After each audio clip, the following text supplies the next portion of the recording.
Yo, what's the word, man? Stay tuned for this Ksoo reaction, man. Coming up to you live now. Sitting here Really let me today, know what y'all realizing think you right were here, man. Really testifying let me against know, not only man. co-defendants How but y'all family rocking with members. Ksoo's dad getting on the stand and telling on his Why are family? you doing Yo. Well, I have a number of reasons. What are they? I got some health issues. I got two 6-year-olds and an 8-year-old daughter. And, you know, when my 8-year-old daughter asked me when I'm going to come take her to the daddy-daughter dance. Objection, hearsay, relevance. Overruled. You can answer. When she asked me over each year when I'm going to come take her there, asked me if I'm going to come to his football games, come take him fishing. My other 6-year-old, he asked me,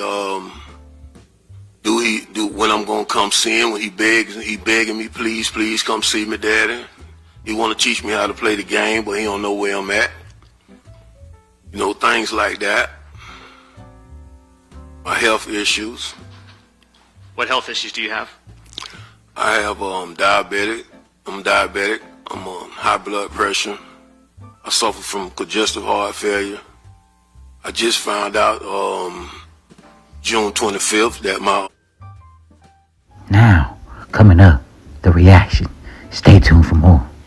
Yo, what's the deal? What's the deal? What's the big old dealio, man? Back for another edition of the Evolution of the General Podcast, man. Back for another episode, man. Today we're gonna be doing a reaction video on Ksoo, man, and his father taking a stand on him. I want to know your reactions. How do you repair that relationship? Stay tuned. You know you ain't gonna want to How miss do you it, restore man. a relationship, man, when you do something like that to your son? And then how is it right when you play a complicit part in the situation, man? We're gonna dive into it all, man. We're gonna get into it all, man. But here we back, man. Welcome to another edition of the Evolution in General Podcast, man. So let's get it right into it, man. Here we are, we back, man. Let's get it. God, it's good. It's a blessing to be here. It's a blessing to wake up today, man. So we excited, we here, we good, we in good spirits, we in great spirits, man. We just moving the group, keep moving along, learning and growing every day. So first order of topic, man. As you can see, man, from a reaction video, Ksoo father is getting on his stand, pretty much explaining, essentially asking him, why are you taking a stand? You know that you're testifying on not only co-defendants but family members, and they're asking him why do you do it. In this video, you're gonna hear him explain his reasoning. Do you think, from a father standpoint, I get that you say your children is calling you while you down, ask you, hey, will you come to my games? We come play the game with me. Take me to the dance. Take me to school. Right? Got 6-year-old and an 8-year-old or something like that. I forget the age. Correct me if I'm wrong. You'll see it in the video. I get all that, right? But essentially, when does it become essentially crossing the line? Like, correct me if I'm wrong, but you played a complicit part in trying to cover up that act that he's been alleged. I'ma still say alleged, even though he's been convicted. I'ma say alleged or convicted of, to be politically correct, convicted of, right?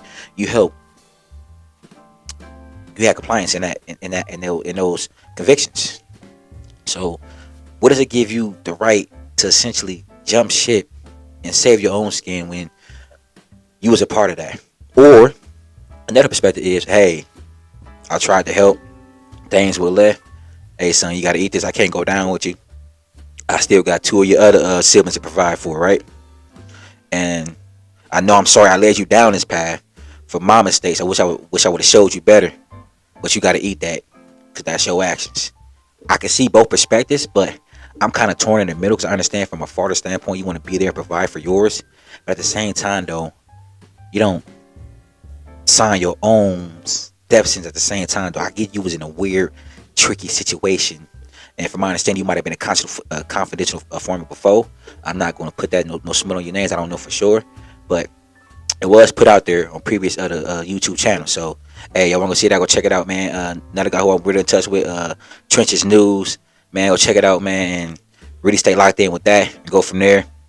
It's a lot of great podcasters out there, man, who I be tuning into, who really doing their thing, man. So shout out to all the podcasts out there, man, who really elevate to another level. Let's get it going. Get back on subject. I get your position. I just feel like a line was crossed.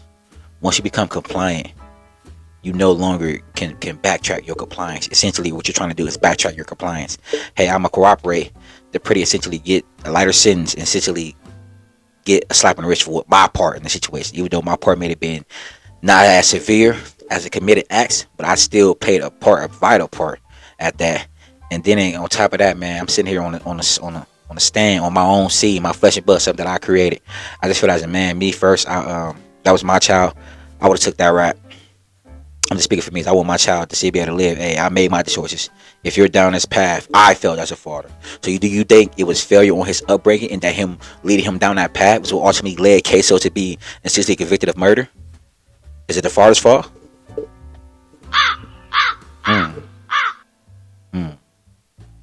Good question there. Next order of business, man. I want to know your thoughts. Like, comment, subscribe, share, do all that good stuff, man. Let me know what y'all think, man. How do y'all feel about it? Y'all on my side? Y'all take my opinion, or do you agree with the opposite opinion I expressed? Hey, son, you got to eat this rap. Essentially, I know I did what I did, but hey, this is on you. This is on your actions. This is on you. How do y'all feel about it, man? Like, comment, subscribe, and share. Do all the good extras, man. And like I said, we here again, man. Next order of business, man. Let's get to it. How do you restore that relationship? Right? How does that relationship be restored? You essentially turning your back on your own flesh and blood. Is there any coming back from that? Is there any a point of time, maybe years down the line, they can sit down and have a conversation on a podcast on the phone and really like hash things out or try to restore that relationship? Because obviously right now there is no relationship. As far if you don't know, Ksoo does not like his dad. Right? He hates him, actually. Let's be honest. He hates him. You feel me? He is not rocking with him. If you don't know, you know. Anybody who you snitch on or you got snitch allegations on your name of somebody, bro, that person does not like you. It's fuck you. Like, let's be honest. So, I mean, I know for a fact that Ksoo is not really happy with how things turned out. I know he's pretty upset for how his pops really, man, sent him up the road, and it's heartbreaking, man. I feel like it's a lot of crab in a barrel activity. These guys, not having proper education, not proper opportunity. So it's part of the system, but it's also part of our fault too, man. You gotta make do with what you got. Yeah, it might not be much, but you can make a lot from scratch if you just keep building. You build up all your scraps, you can make a lot with it, man. So it's about just choosing your right, man. Stand on your pivot, and honestly, just being mindful, using your education, be smart out here, man. Stop just, like I said, man. I agree with Boozy. Make them do their job at the same time. Don't put yourself in a situation where they have to do their job, man. So it's about just moving smart. If you gotta step for your family, it comes a point in time you gotta step for your family. I ain't telling nobody not to be a man. Be a man. Know the law. Like a better life. Know the law. Know how to maneuver, because then it's going, like, if you know the law, then you know how to react in the situation. This is what I can and can't do based on the laws. Like, okay, I know I gotta stand my ground law. So somebody run up on me with any issues, I can defend myself, right? But once he starts to turn away, he's no longer a threat. Then I change the threshold of how I can defend myself. But like, once he committed an act, he's trying to get away. Do I still got the same right to defend myself? If somebody comes shooting at me, and then I return fire as they're trying to run away, is that breaking that threshold? So it's like understanding your laws and really applying knowledge out here, man. Knowledge is the most powerful thing, man. Shout out to knowledge, man. Shout out to being educated, man. It's not a good thing to be stupid out here, man. As you can see, they are stroking guys, and a lot of it, I feel from my perspective, man, is really just lack of education. If you really sit down, you really think about it, man, a lot of this stuff that dudes get convicted for is just sloppy work. You can go back to OTF, what Trenches News called them, the sloppy six. You can go back to all that, man. Hey, again, shout out to Trenches News, man. One time, shout out to Trenches News. Did a lot of great work, man. But they got sloppy work, OTF, not OTF, but site work, O Block 6 and all that. Not trying to speak of them guys neither, though, because, for me, that's what they got going on, though. But it just, cops are putting a lot of this shit together from this. I just feel like it's a lack of education. I'm not saying I'm the smarter than anybody, though, but I feel like when you're out here doing what you're doing, you gotta really apply smarts. And I know street smarts some of the most intelligent smarts you gotta have, though, because when you street shoot low key, you don't survive if you ain't smart, man. You die if you dumb in the streets, man. So shout out to people just being on their pivot, really being smart.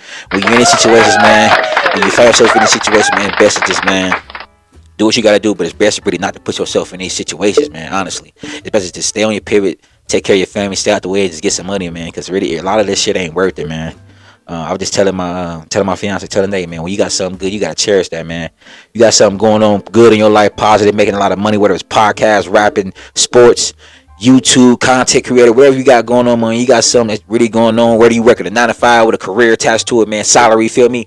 Whatever you got going on, man. If you got something really worth Cherish it in your life, man. Cherish the opportunity and really stay up out the way, man, because they is getting guys up out of here, man. It's getting crazy, man. Next order of business. Let's get to it. So, how do y'all feel about Young and Ace, man? His take on his role he played. I know he said he went broke trying to provide money for Ksoo's lawyers and everything. He got to really bubble back up and get right. I understand that. Trust me, we all done been there. I'm still trying to get back right. Just lost my job. I'm bouncing back, but the thing I put myself in a position is stacking up cheese. That I'm in a good position to where I can find me another job. You know what I'm saying? It's all about putting yourself in position, right? So you got to just be smart. But how do y'all feel about Young and Ace and his perspective, man? Like, hey, I did all I could for my brothers, and it ain't over till it's over. We gonna get back. Do y'all feel like he could have did more even though he went broke? Or y'all feel like he played his part? Maybe me, low-key, man, I say, based on how everything played out, it wasn't really nothing he could really do, man. Let's be honest, man. It was your people getting on the stand, and then another dude with his name Butter, something like that, whatever his name is, he got on the stand too. So it was like light skinned guy with the cornrows. Y'all seen a red jumpsuit. He got on the stand too, right? That guy, whatever his name is, whatever bro's name is, right? He got on the stand. Ksoo's father got on the stand. It's like, what more can you really do, man? Y'all gave them people everything. It ain't really no case to fight. I could put up all this money for a lawyer though, but what's the defense? Well, you got people telling on you, and they got the evidence collected. So it's like, it's over. You know what I'm saying? It's over. So shout out to Young Ace, man. I feel like he really held it down. He did all he could do based on the situation. I feel like bro was solid, and I like how he still got his brothers back no matter what. Like, hey, we still rocking. Ain't over till we still gonna get back, man. So it's saying that he got his brothers back for the long haul, man. He gonna be there with them. We'll see how that come to fruition. I know a lot of times, man, when shit get real and the years in, people start to float slowly, fade off. That's how it always goes. So hopefully Young and Ace stand on his word and do what he said he gonna do for his brothers, man. But hey, man, for real, this shit getting real, man. Next order of business, man. Final reactions, man. So look, like, comment, subscribe, share. Let me know what y'all think. Let me know y'all's opinion. I want to know, man. Let me know like how y'all feel about the situation. What do y'all think about Ksoo's dad getting on the stand? How do y'all feel Young and Ace played his part? I feel he did all he could, man. What y'all think? Most importantly, man, what do y'all think about just putting yourself in these positions, and how can we afford this crab in the barrel affecting the black community? How can we better ourselves to stop doing the same repeated actions where we just keep going through the same thing? Life, jail, death. It's like the same repeated cycle, man. I don't know, man. I just realized we need to do better. It gotta be some type of awareness. Somebody spreading awareness, man. Somebody gotta do it. Hey, stop all the killings, man. If you out here, get you some life insurance, man. Do get you some life insurance, man. Make sure you got yourself put up so you ain't gotta have no GoFundMe's, and your family gotta struggle to try to bury you, man. So make sure if you out here, man, you taking care of everything you need to take care of, man. Not just wasting your money and your opportunities, man. Really cherish life. That's my biggest point of emphasis. I'm gonna leave y'all like this, man. Cherish life, man. Live, love, laugh. Cherish life. Cherish the people who cherish you, man. And just be a good motherfucking human. Stop putting yourself in these positions, man. Like I said again, man, it's KI. Another edition, another episode of the evolution of the general podcast. Another episode, man. We live, we typing in, man. It's a great experience. I'm happy to be here. Like I said again, man, we out, man. Let's get it. Yo, it's your boy again, man. Stay tuned for more reactions coming up every Tuesday and Thursday. Man. Stay tuned.